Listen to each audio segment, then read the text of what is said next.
So I'm gonna be really honest. I didn't think I was gonna have to make this video until I actually started reading some of my comments from my episode 1 review of Tokyo Ghoul Re Season 2. And now I realize, yeah, it makes a lot of sense that anime onlys would question this because the anime didn't show it. And yeah, it's not good. Now, this will contain spoilers for the first episode of the Tokyo Ghoul Re anime, so if you haven't seen the leaked episode that has come out, that was aired in Japan, I want to say about a week ago, maybe a little bit less than that, then don't watch this video.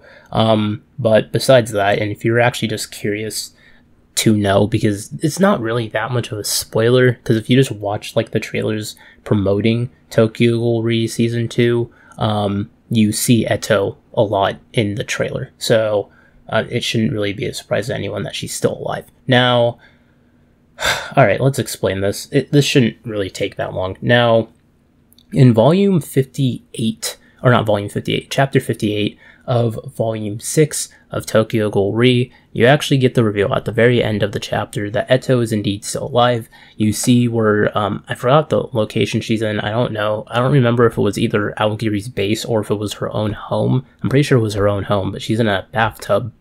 And you have where she's pretty much talking about like, oh, my arm, or she talks about how her limbs have regrown back, and she's like, oh, have yours as well. I hope you're enjoying mine. Implying the fact that she purposely gave Kaneki her Kakuja in order to devour, which, let me get into that right now. The main reason why I really don't like the fight between Kaneki and Eto in the anime version of Tokyo Ghoul Re is mainly due to the fact that they really don't do Black Reaper justice, and it's not in the way how some of you guys might think. Yes, Black Reaper in the anime version is very strong, but based off of his fight with Eto, they more they kind of downplay Eto, where they make it seem as if Eto's trying the entire time, and Black Reaper isn't really trying at all. You have where she's in her Kakuja, and, you know, Black Reaper Kaneki is still under suppressants from CCG, and is in his normal Kagane and just proceeds to beat her. You even have where they add this weird moment where both of their Kagane clash, and then Kaneki like beats her in the clash, and then Eto has like this really shocked expression on her face. Yeah, it's not like that in the manga. In the manga, you actually see where Black Reaper Kaneki, even though, and it's mainly based off of the facial expressions he's making throughout the entirety of the fight. The anime does adapt some of them, but for the most part, they don't. They don't really demonstrate how Kaneki throughout the entirety of the fight is very angry, and even at some points he's very cocky. Now, this is kind of the same problem that you see in the fight between Kaneki versus Jason in the anime in comparison to the manga, whereas in the anime, Kaneki's kind of just whooping Jason, and then in the manga it's sort of more of a back and forth fight, but Kaneki still has the edge. He's just kind of thinking up strategies in order to take him down, whereas in the anime they cut that out completely. They cut out all of Kaneki's inner monologue, and they just have where Kaneki's just beating down on Jason. It still looks really cool in the anime, but in the manga it's different. Now, in the anime version of this fight, you have where, like, Eto, she has like this surprised expression when she gets cut in half by Kaneki, and they make it very, very apparent that Kaneki is vastly stronger than Eto, even though at this point in the story, in my personal opinion, I don't really think so. The manga implies multiple times that Eto purposely lost the fight in order to give Kaneki strength for his upcoming fight that he's going to have in the second episode of Season 2. If you've seen the promo stuff, if you saw the cliffhanger of Tokyo Ghoul Re Season 1, you already know what that fight is. I'm not going to spoil it if you don't know, but I'm pretty sure most people already know what that upcoming fight's going to be.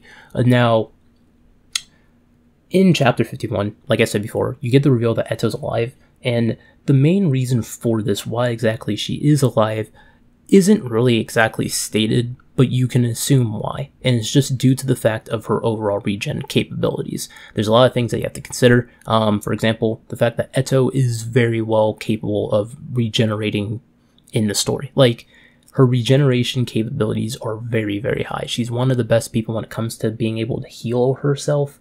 You see this in, her fight with Kaneki. She's able to regenerate her entire lower half of her body. And you even have where, if you look at some of the characters who have been either implied or flat out shown to most likely have her Kagune inside of them, for example, there's a theory in the Tokyo Ghoul community that actually has a lot of evidence behind it. I can make a separate video talking about that. I might in the future. That Noro is literally a walking Kagune who has only been sentient because of Eto's own Kagune, which is possible because it would make sense why exactly Noro has the whole entire mouth at the end of his Kagune, and also why his Kakuja looks so bizarre in comparison to every other Kakuja in the story, where it literally does not move from the space that it is formed at. And also you have where Karen, or Kane, whatever you want to call her,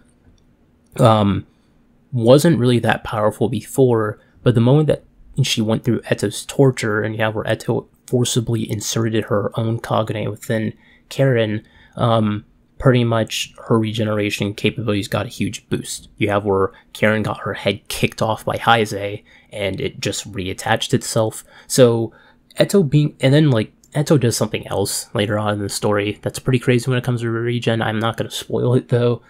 So yeah, Eto's regen's really, really, really good, and that's the main reason why she's alive. Now, does it make sense for a person in reality to survive getting cut in half?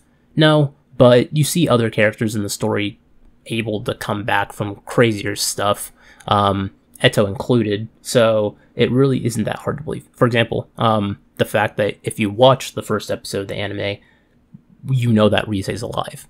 And Rize survived getting steel beams dropped on top of her.